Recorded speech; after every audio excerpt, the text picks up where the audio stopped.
everybody, and welcome to the Weekly Delivery, a FedEx podcast show, the podcast designed to help Filipino entrepreneurs expand their businesses globally with confidence. And this is brought to you by FedEx.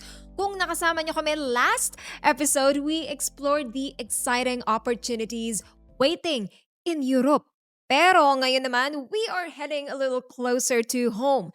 Intra-Asia at mamaya we'll zoom in on one of the most exciting markets in the region. You guys know it, Japan. And now I know that intra-Asia and Japan might sound a little bit intimidating at first, but they're actually some of the most promising destinations for Philippine businesses right now. So if you're curious, then you are in the right place.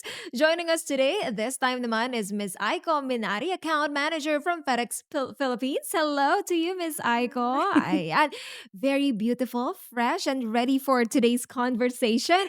Now, she will share insider tips on shipping within Asia and to Japan para naman mas maging successful ka sa target markets mo.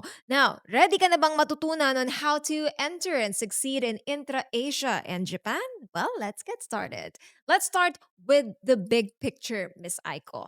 I keep on hearing about Japan being such a great market, a great nation to be very general, no? Pero recently, I also heard na intra-Asia as a whole is actually a bigger piece of the puzzle. So, the question is Japan the main star, or is the whole intra-Asia market just as good or maybe even better? And for those who are listening, for our first timers there, ano nga ba talaga ang ibig sabihin ng intra-Asia?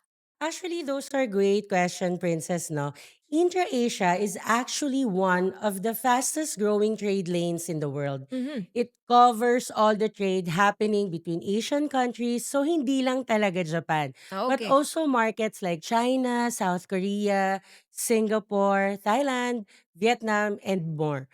So Grabe. para sa Philippine business, this means access to a huge variety of economies, each with its own strengths and consumer demands, kasi syempre ang advantage dito, speed. Dahil mas Mm. malapit ang destination, syempre within Asia, can often arrive 1 to 4 business days. Oy, grabe. One Yes, to four business days, sobrang bilis nun, sobrang Mm. bilis. But with PEZA, as long Mm. as you give us the documents once na-pick up yung shipment, we can do next day delivery without, Grabe. as long as without customs delay. So Oo. next day delivery, kaya yan sa FedEx. Alam mo, ewan ko sa inyo, pero para sa akin mabilis din 'yun. Yeah, 'Di ba? it's Parang still pumikit-kit, fast. andiyan na agad. Yeah, Okay. so perfect talaga 'to for business test na kailangan agad replenish ng stocks quickly or respond to markets, demand. Oo, I think ako as a business owner myself, ano rin ako, I stock my inventory sa bahay. So, I would agree na meron talagang mga clients or customers ng FedEx na gusto nila complete lagi yung ano nila. Hindi na magmamadali 'pag naubusan, dapat laging meron sa stocks nila. Parang mas malawak yung opportunities natin, 'no? And Japan is just one part of the bigger picture. Exactly. So Mm. Japan is definitely one of the most important lanes. Pero iba rin ang character ng market nila kasi it's part of a much bigger network. They Mhm. have unique consumer expectation, stricter regulations, and Right. high value niches or value segments. Grabe, alam nila 'yan sa mga Japanese, 'di ba? Iba ang, perspective nila pagdating sa doing business and their business itself. They really mean business, talagang very That's strict true. sila. And so from our current customers exporting to Japan, I can tell you the market rewards consistency. So Mhm. once you earn their trust, customers will stick to you for years. But you have to meet their standards also every single Aba, time. siyempre. Oo, 'di ba? Para I mean, why would they stick to you, 'di ba? Kung ano pa lang, on the first or second experience, medyo na-stress na sila. And I guess that's why we have a lot of, shipments going to and from Japan. Other than Japan, there are other Mm. intra-Asia markets might be more flexible or have different product demands. Okay. So with all of those markets, ang dami nga naman talagang opportunities that Filipinos or those who are doing business here can tap into. Oo, and just to note, FedEx connects them all through our regional network. So Ooh, with our hub in Guangzhou, China, acting as a major gateway or connector that links the Philippines to Japan and the rest of Asia efficiently. So si FedEx kasi, ang process namin is hub and spoke, right. meaning coming from different countries, Mhm. magpa-fly yan going to Guangzhou, China, Okay. and then mga hours lang sila magsistay doon just to sort. And then mag-fly out na yon going to the destinations countries. So Okay. kahit multiple countries ang target mo, we can route it smartly. So puwede kasi meron silang parang isang tagpuan, Yeah. one rendezvous for Mhm. all of the destinations. So, and I Yes. also heard that that Guangzhou, China is actually one of the bigger hubs also for businesses. Actually, I've been to Guangzhou once. Uy, oh, Because when you are sales with FedEx, you are mm, required to go to Guangzhou. required. Oh, Yes, to visit. parang gusto kong sumali sa Parang gusto mo FedEx dito. sumali. Oo. Yeah, to visit the hub so that we'll know, no, when you go to clients, it means that really FedEx is very serious when it comes to training their people to make Hmm, sure that we can offer the right services right. to our So the customers. training is happening in China, Guangzhou. yes. Galing. That's great to know.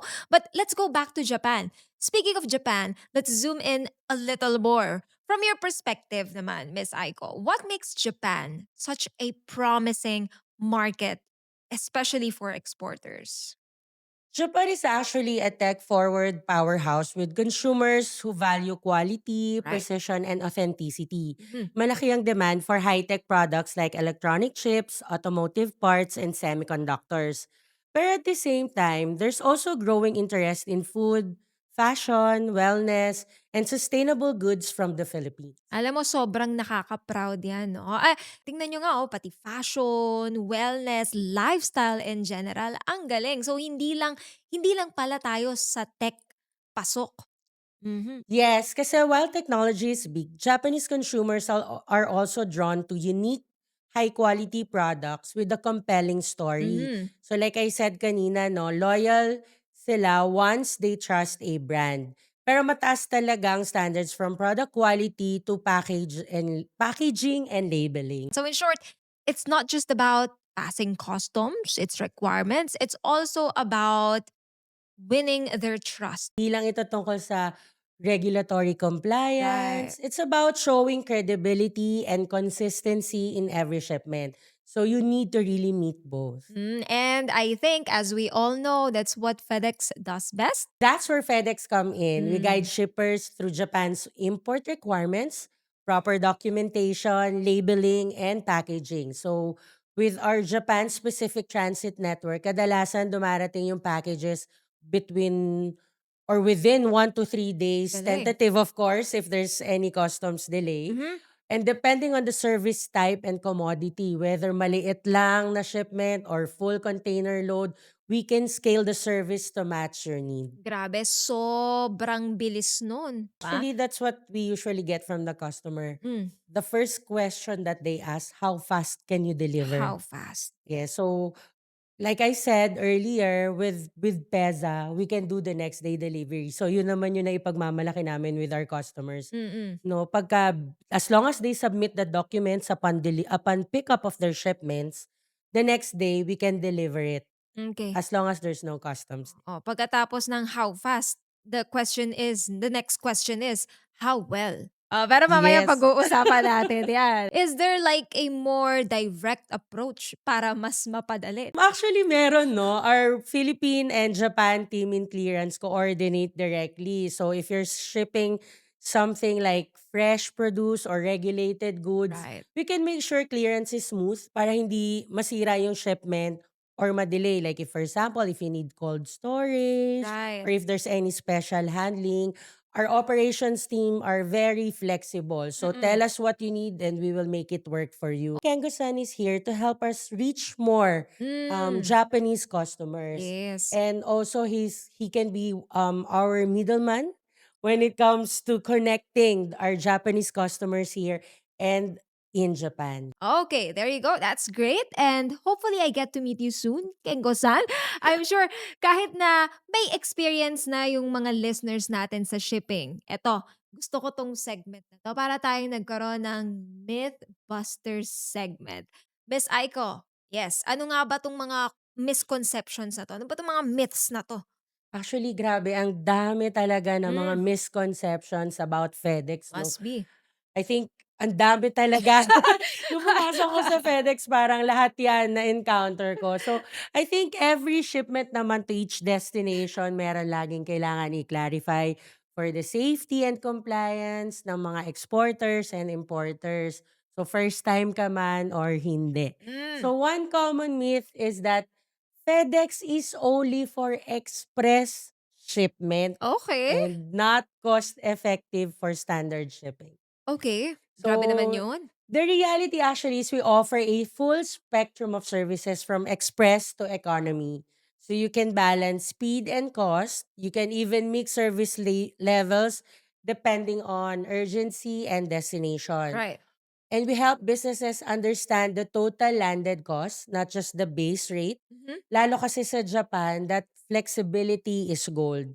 So some shipments need to be there next day, others can take a few days. And for that, among our flexible options ay yung FedEx International Priority para sa time-sensitive shipments. Then we also have FedEx International Economy sa cost-effective deliveries, saka FedEx Express Freight para naman sa aming mga bulk shipments. So I guess that's how you guys really value your clients and customers. And given the fact then na iba-iba talaga ang clients' expectations, iba-iba sila ng mga needs sa businesses nila. And it's very good that FedEx has this wide variety of services that you can tailor fit to your clients' needs. Diba? And we can also optimize speed and cost however way. That's very good to know. Yeah. Yes, to add that, no, another misconception Mm. that we can't handle, kumbaga, another misconception is that we can't handle heavy or oversized shipments reliably. Naku, eto alam ko hindi totoo 'to.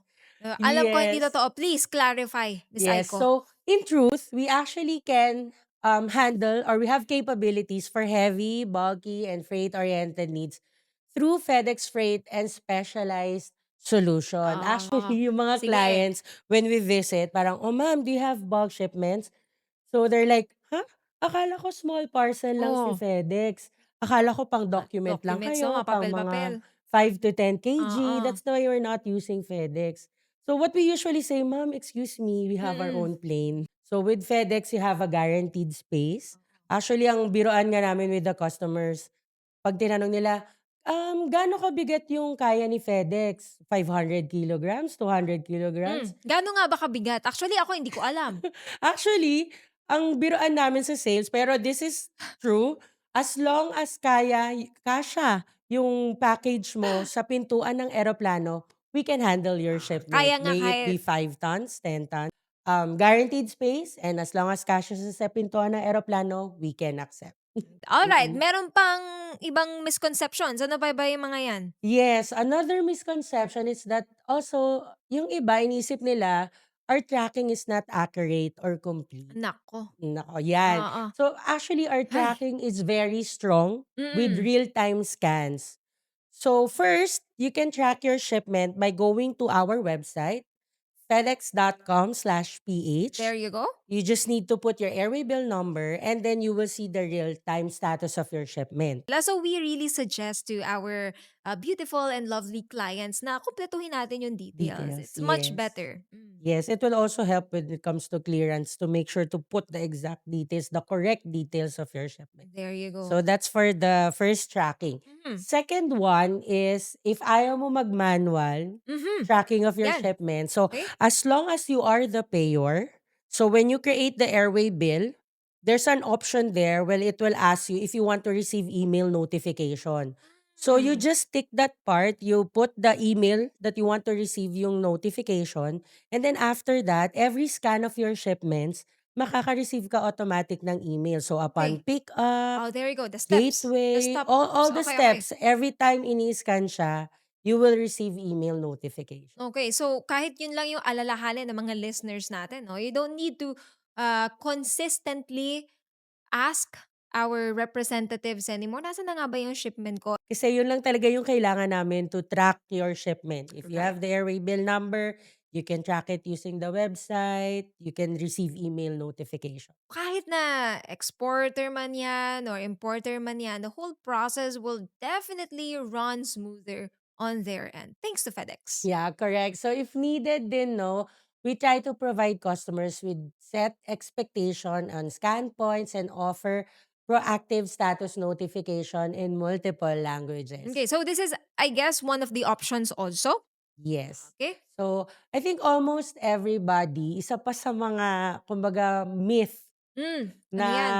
na meron, no, or misconception with FedEx is costing talaga. Nako, teka, Yes, when they cost. think of FedEx parang it's mahal, 'di ba? Parang Premium eh, 'di ba? Premium, so yun talaga misconception with everything, 'di yeah, ba? minsan Mahal. akala nila baka in dollars pa. So Yeah, gano'n talaga yung nare-receive namin na 'pag pumupunta kami, mahal sa FedEx, eh, that's why we're not using you." must be, must be. Feeling ko Yes. madami ngang ganito. Pero Pero mm, there's this perception nga talaga na mataas yung rate ni FedEx compared to our competitors.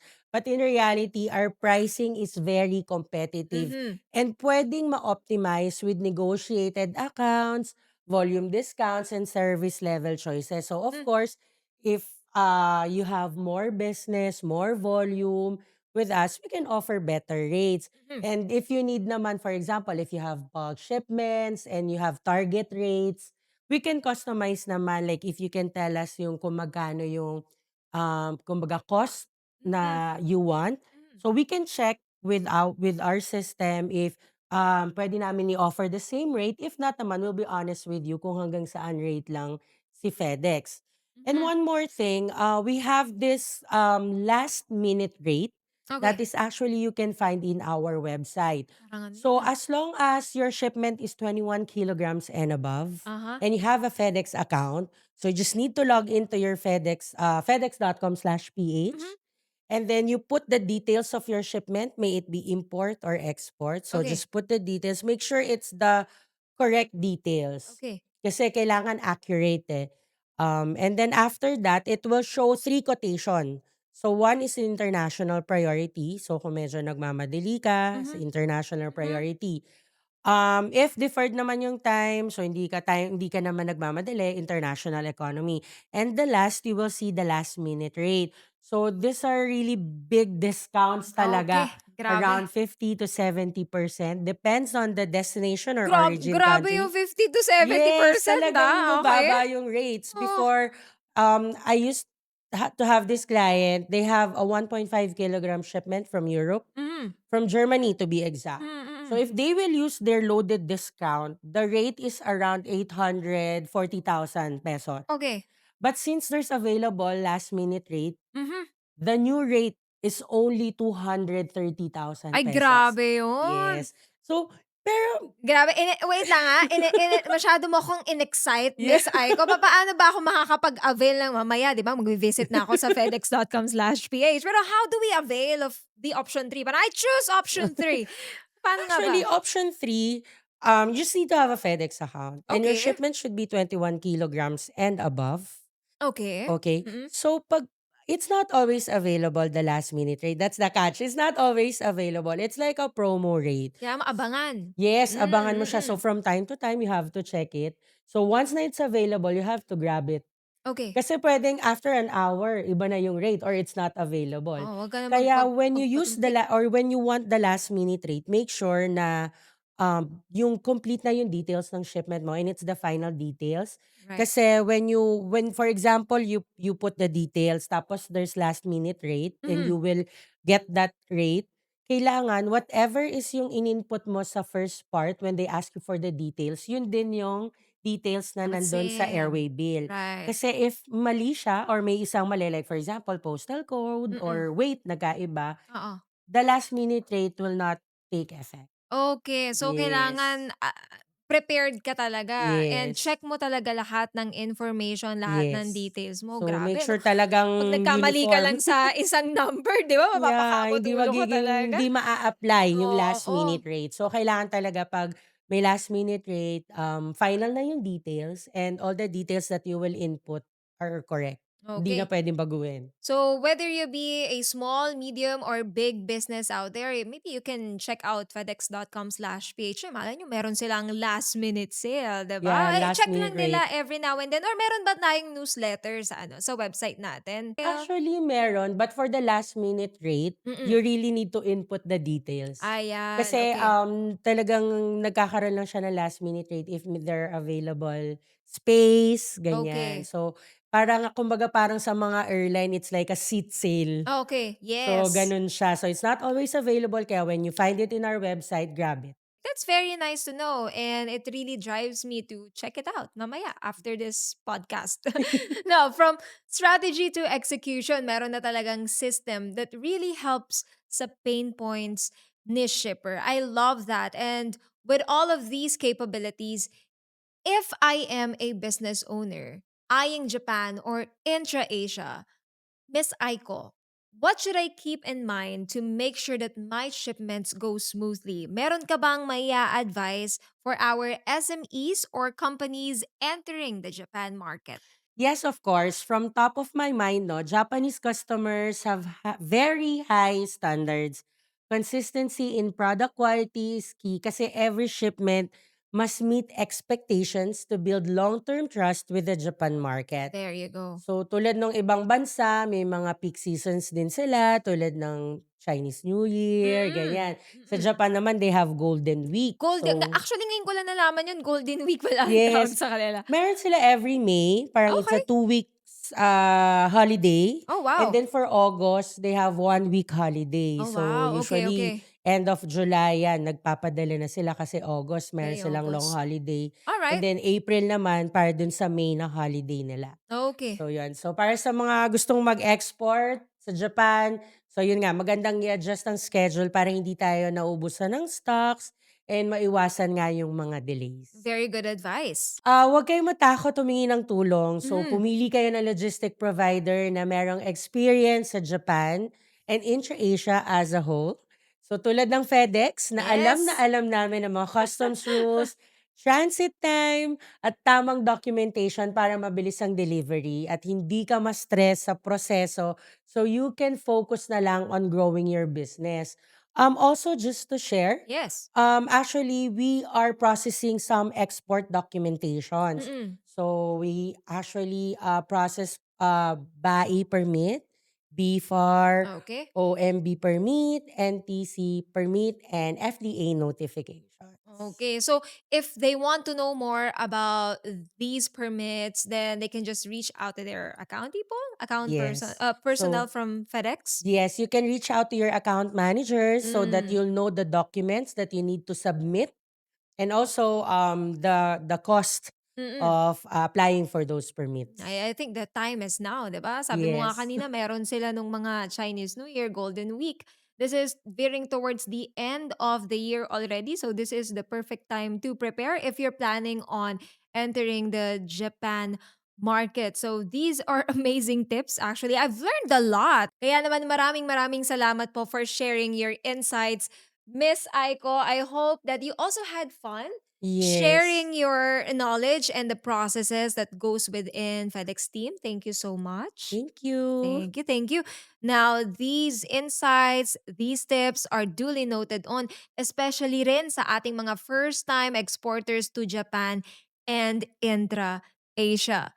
Now, as we all know and as we've heard, FedEx is more than just a shipping provider. We are your growth partners. So, whether you're shipping within Asia or targeting Japan specifically, the formula is speed, compliance, and trust. And FedEx can help with all three and more. So let us help you optimize logistics, wow your customers, and take your business to the next level. So are you ready to make your mark in Japan or maybe intra Asia? And as you kept on saying kanina, they should also visit fedex.com at alamin kung paano makakatulong ang solutions ng FedEx to grow your business in these region. Or also to our listeners out there, you can also scan the QR code to open a FedEx account today and enjoy a 40% discount on your shipment. Parang isa na to sa mga biglaan sale natin, di ba?